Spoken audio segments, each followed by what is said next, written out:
Yes. In 1998, when I was running for office for state representative, not only was I probably extraordinarily fatigued, I had a sore throat, a continuous sore throat. Started going to the doctor looking for some assistance and didn't get any, but realized there was something wrong. Eventually, that led to having my lymph nodes swelling, and I went to a doctor, throat doctor, sometime in February, and he felt I might have lymphoma. At that point, I decided to go to one of the Boston hospitals. I felt if I was going to go and have an operation or have any kind of problem, I should go to the best. So I went up to Mass Eye and Ear, and at that time, after having a biopsy of the tongue, it was found to have a tumor in the back of the tongue. And, the operation they were proposing for me was pretty invasive. Yeah, I had second, third, and fourth, and fifth opinions. And I went on to another hospital in Dana-Farber and spoke to the leading directors of all of the departments at Dana-Farber, which is a leading cancer hospital in Boston, probably one of the most famous in the world. And they too substantiated that I would need this very invasive operation, which would mean cutting part of my tongue. So it wasn't a very happy kind of situation that I was looking forward to. Then approximately 3.5 weeks, I went in for a test. I had to go for a preoperative test because I was still proceeding as if I would have the traditional operation. And we went through the test, the CAT scan, all of the other operations. Day after the test, the doctor called me up and said the operation was not going to be necessary. And I said, why? And he said the tumor was gone. And I asked him what it was, and he said it was a miracle. And who was this that said it was a miracle? This was now a Dr. William Montgomery, who was the Mass Eye and Ear, and who's world-renowned doctor, who I had started working with, who seemed to be the most empathetic and understanding, and also the most accomplished in throat cancer. So what was his advice? His advice was keep doing whatever you've done and keep the treatment going. I hope to actually encourage alternative medicine in the state of Massachusetts. I've also worked very hard to get other women and legislators to support this and sponsor it. And I think we're going to make great strides because what we need to do is give people an alternative choice prior to surgery, prior to radiation or chemotherapy. Because I've seen people have all of those and yet have tumors come back. Hi, my name is Mike McElroy. I'm a personal trainer and nutritional consultant here in Santa Monica, California. For the last 5 years, I've been using Dr. Hulda Clark's method for killing parasites and cleaning people's bodies of pollution. She's discovered that those are the two things that cause cancer. She's also discovered that this is the cause to many diseases. In her new book, Cure to Advance Cancer, Dr. Clark will introduce you to the way that you can actually cure yourself or your loved ones.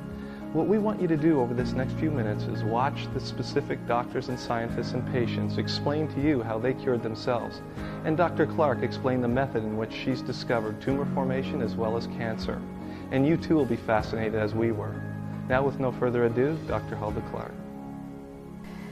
Every disease that I saw in my office over a period of, say, 10 years had a dominant parasite involved.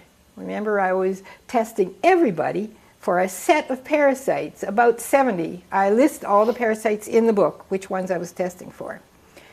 And to my surprise, if you had diabetes, it'd be uretrema, the pancreatic fluke. Pancreatic fluke. Diabetes is a disease of the pancreas. What about the fluke that you talked about, the fasciolopsis fluke? How did we get that into our body? It's in the meat and the dairy industry, except in kosher foods. We were just discovering that kosher food, and this will go into the book still, that kosher dairy products do not have these parasites, which shows you it's a matter of cleanliness. We now have all the people watching this squirming at home because they all think now, okay, I understand, I have parasites in my body, and we all do, according to your research. Yes, of course we do. So according to your research, you've found that all humans have this, and as long as we're healthy, we're okay with it because the body can handle it. My next question to you is, how do we rid ourselves of these tenacious bacteria, parasites, and virus? Do you have an answer to that? The answer that I came up with already in the first books was the how of the black walnut tree, but the hull has to be green. There is something in the green hull that kills everything I ever tested for, which doesn't mean everything, but let's say close to 100 parasite varieties. So you're telling me that in all of our pharmacology, all the millions of dollars spent with research in cancer, the native Indians who were using this hundreds of years ago already had the solution to cancer? Those who were, yes, but I don't know how much folklore there is around this herbal product, and there are many other good herbal products out there. I'm sure there must be other things that can do the same thing. But you found this to be the best product. Yes, and now we have a freeze-dried product which is even more potent than the alcohol extract that we call a tincture. And the apparently freeze-drying preserves some extra elements so that you don't even really need the cloves and the wormwood with it. Now, not enough experiments have been done so that I can say you never need them. But a person can now use a freeze-dried variety and be saved the extra chore of taking so much cloves and wormwood.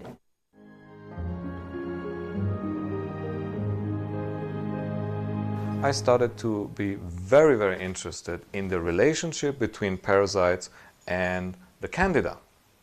So my first thing was I looked into the books from the clinics, books on parasitology, and to my own surprise, when you read books on parasitology, they would say that on some of the parasites, the fungus live on the skin. That is known in the clinic. That is not something new. I read Dr. Clark's book and I see that she says the fungus could live in the parasite. So the thing does not really contradict itself, on the contrary. And that was the explanation, because those people we could not get through with the fungus therapy, they had parasites, and on those parasites they had fungus living. The moment we attacked the parasites with all the Clark, the parasites, is exactly the moment we got through in the fungus therapy. So from that moment on, I was very, very interested. And I started to read all those books. And then I got all the parasites I could get a hold of. In the meantime, I have more than 90 or 100 parasites. You could see all those. This is a kit I developed, which now in Germany is being very popular. Especially in all people working with the BICOM. They test with this kit. There are more than 50 parasites in there, which are all the flukes and all the nematodes, all the cestodes, all the... it is not enough. My experience is that it is not enough just to treat the fluke. The Phaseolopsis busci. You also have to see all the stages, and it is not allowed that any stages would be on any system left, because if it does and the patient got better, but then we saw that sometimes the cancer can start again, and when it starts again we found that again the busci has developed, so we have to make sure that everything is out of his system and that the immune system is stabilized. So we have a relationship with two parasites and cancer, Clostridium bacteria, Yes. and the Phaseolopsis parasite, which you call the fluke. Yes. How did we get that? The Phaseolopsis larval parasite belongs to the malignant development. The Clostridium belongs to the premalignant or tumor growth part of the whole process. How do we get them? That has been the subject of my research and what's in the Advanced Cancer book, of course. We eat Clostridium bacteria because they're everywhere in dirt, but we don't get sick from eating Clostridium in dirt. We eat a common little parasite in dirt called rabbit fluke. It has a scientific name too. And that rabbit fluke brings in Clostridium, sort of like the Trojan horse brought in soldiers. They are within. So after eating rabbit fluke with nearly all the food that you think is perfectly safe. Carrots? Root vegetables? Raw carrots, yes. Even cooked carrots, yes. Because this parasite, the rabbit fluke, does not get killed by boiling temperatures. We test all the food for our patients for 3 molds: zearalenone, patulin, and aflatoxin. I see those molds, that is the mycotoxins that they make, not the mold, growing mold itself. But the mycotoxins they make are dreadfully toxic, and I always see them in cancer patients, right in the tumor. I'm not sure what the significance of that is, but when you find it's a common denominator for tumors, it does make you think it's important. And where does the patulin mold come from?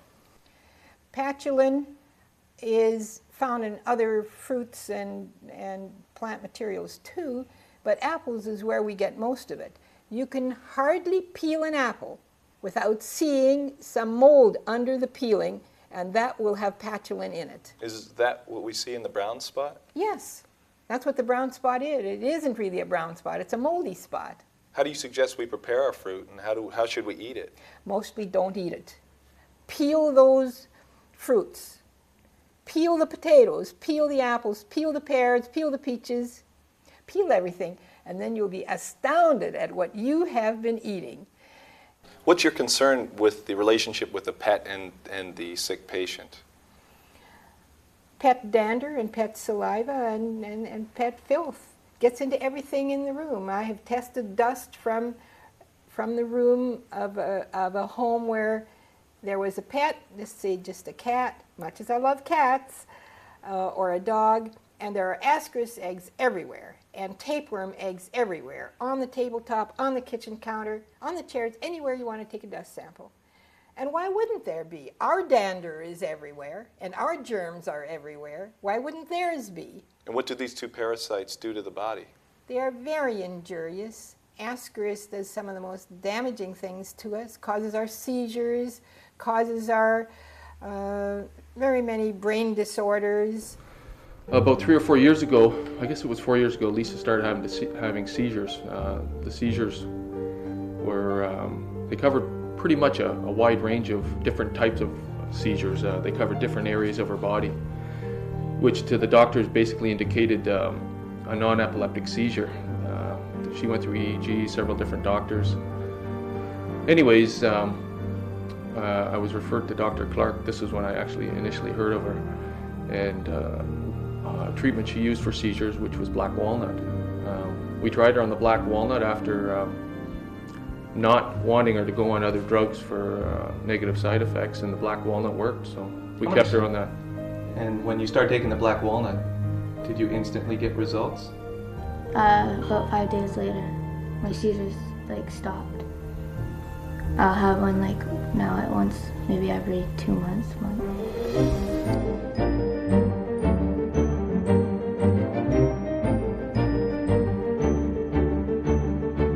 So now you're a clinical dietitian. Yes, now I work with my husband in his office, and we follow Dr. Clark's protocol. So all the way over here in Italy, you're following Dr. Clark's protocol. Why are you using her specific protocol? Well, we've used a lot of protocols. My husband is doing orthomolecular medicine here in Italy. He's the president of the International Association for Orthomolecular Medicine here. And we've seen many kind of medicines. He knows Ayurvedic medicine, Tibetan medicine, and vitamins, minerals, amino acids, of course, all those kind of things. Vitamin C from Linus Pauling teachings and everything. And lately we've discovered Dr. Clark's protocol, and we've seen that it's very, very effective. We are helping people to heal by cancer. Yes, we have several people utilizing the principle by Dr. Clark, the black walnut, the vitamin C, the antioxidation, and the alkalinity diet, the alkalizing diet, and we have found very good results. And people, you know, when you increase the level of electron inside the cell, when you stabilize the cell with the proper fatty acids, when you teach the people how to get better, just avoiding the old mistakes, cancer is no more necessary. What have you seen so far with working with cancer patients and Dr. Clark's formulas? Great results, great recoveries, and I can say it because I'm not a medical doctor with my husband, as my husband is, so I can be more sincere with you. And because, you know, medical doctors also in Italy, they have to stay aware of the government. So is there a legal problem with saying that you actually cure cancer? Yes, of course there is. Yes, you cannot say you cure cancer. He was called by the government once, and they told him, you know, Dr. Pamphili, you're very famous, but you must watch out because you cannot say that you cure cancer. And he said, but I never did. But they told him, but there is some patients of you going around saying they've been cured, they were sick and now they healed, so how is it possible? So he said, they said it, I didn't say it, I mean, that's possible. Okay, but you know, the work of a doctor is more of a writing work, you know, you have to prescribe, you don't have to go on alternative medicine, you don't have to look so far, just, you know, prescribe drugs, don't worry. For those people that are obviously going to be your critics because you use a very powerful word in your book, in the title to your new book, cure to all advanced stages of cancer. Yes. Perhaps you could elaborate on the word cure and help us to understand why you've chosen such a powerful word. The word cure is an accurate word. I chose it because it was the correct description of what I was pursuing. So now for those people that have cancer, we're in the second week of the healing process, heading for the third week. We've rounded the corner. You must be excited at this part in the healing process when you're getting to work with the patient. What do you see? At the end of the first week, we have cleaned up the tissues so thoroughly that we can afford to try to open the tumors. You see, what's in the tumor is still everything that you got out of the rest of your tissues. You may have gotten rid of all the parasites, all the bacteria, all the heavy metals, plasticizers, solvents, everything you have cleaned up in the first week. But it's all still there in the tumors. Is it your suggestion then that you've already stopped the malignancy so the cancer can't now kill you? Oh, we do that in the first day. In the first day? Yes, we just give a large dose of green black walnut hull. And what does that do? That kills the stages, larval stages of the Fasciolopsis parasite called the intestinal fluke. And that's the only single thing that causes malignancy?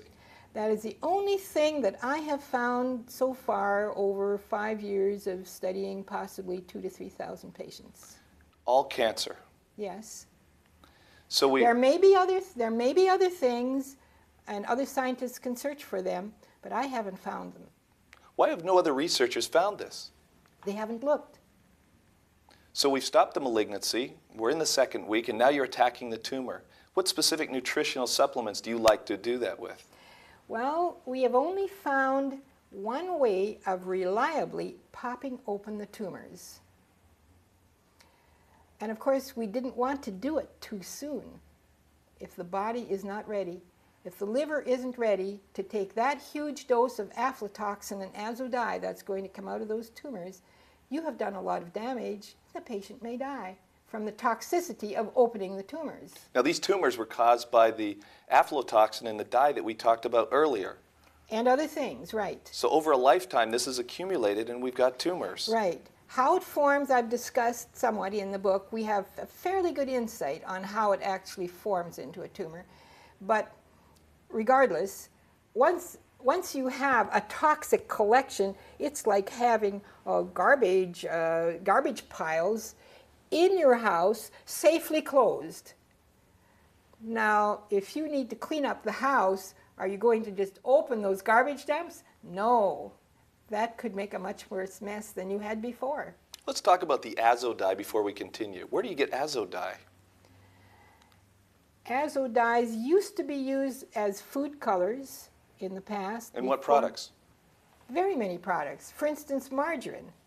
Yes, they used to use an azo dye called diaminoazobenzene, DAB for short.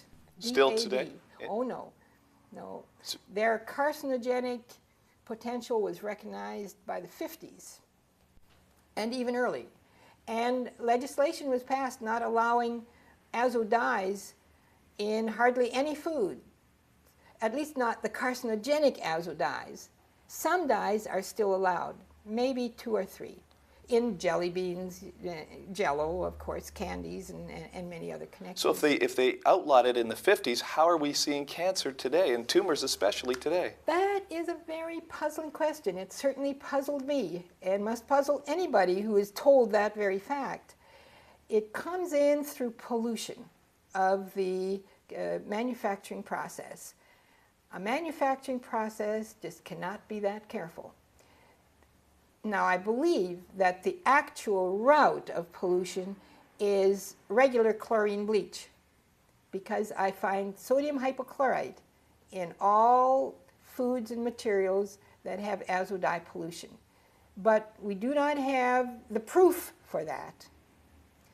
And we have tried to find a way of testing it, but there are no labs that I was able to find that could test for these azo dyes at any level. They're not accustomed to looking for azo dyes in foods because they're assumed not to exist. Does your syncrometer find azo dyes? Oh, yes. So that's I have a set of 18. And I find that they all coexist, especially the 2 very, very damaging ones that are DAB that I mentioned to you, and another one called Sudan Black Bee. The reason I consider these the most damaging is because they're the last to leave when we draw them out of your body. And when they leave, when the DAB is out of your body, as testing with the syncrometer, the alkaline phosphatase level drops to normal in your blood test. Very many people die of a high alkaline phosphatase level. So this is attacks their bones. This is an important marker for you when you're looking at cancer patients. Oh, yes. And the other dye, Sudan Black Bee, when we get that one out, and it takes longer because it's right inside the nucleus and it's very hard to pull out. Where do you find Sudan Black Bee? Along with the other azo dyes, polluting everything that's on the market that's processed. So the outlook looks bleak, but perhaps you could give us a list of healthy products that we can choose in the book. I have listed a lot of healthy products, and how to choose is perhaps easier for the public.